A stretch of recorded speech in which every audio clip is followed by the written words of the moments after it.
যেই পরিমাণ রাসেল ভাইপারের ভয়ে ভীত। রাসেল ভাইপার মানে কি এই এলাকার কোনো ছেলের নাম না, একটা সাপ দেখতে অজগরের মতো আর কি, কিন্তু পুরো বাংলাদেশ টেনশনে। এখন নাম চেঞ্জ করে দিলে টেনশনে তো পড়বেই আর কি। এখন 2 দিন আগে নাম ছিল চন্দ্রবোরা।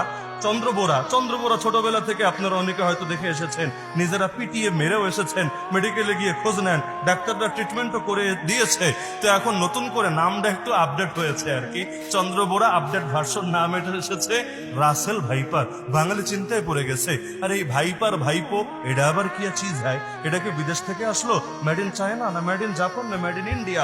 বহুত টেনশনে। আর গুজববাজরা তো বসেই আছে, কারণ এগুলো যত মার্কেটে ছড়ানো যাবে, সিলেটের বন্যার কথা মানুষ তত ভুলে থাকবে, ব্যর্থতার চিত্রগুলো তত ডুবিয়ে রাখা যাবে, আর আলেম ওলামার উপরে যত জুলুম হয় এগুলো তো সব মিছে যাবে। ফিলিস্তিন নিয়ে, ধোকা খোলা নিয়ে মানুষ বহুত আন্দোলন করছিল, ওই সেন্টিমেন্টটা ঘুরিয়ে দেওয়া যাবে। কারণ আজে বাজে পুরো দেশ ডোবে পানিতে। এই যে আমি সিলেটে যেহেতু বাড়ি, ঈদের দিন ঈদের নামাজও পড়াতে যেতে পারি নাই, 10 কিলো রাস্তা, 14 কিলো রাস্তা, এমন পানি সুবহানাল্লাহ। মানে পানি পাড়ি দিয়ে ট্রাক পর্যন্ত রাজি হয় না। ট্রাক যে ভাই তোমার টাকা যত লাগে দিব, খালি এটা পারি করে দিয়ে একটু নামাজ তো ধরার ব্যবস্থা করো। না হুজুর, কয়দিন আগে আমার পানিতে নামিয়েছে, 40,000 টাকা লেগেছে আমার ট্রাক সারার জন্য, আপনি কত দিবেন? 500, 1000, 2000? আমার 40,000 লাগলে আপনার এই বরকতের আমার দরকার নাই, আমি পারবো না।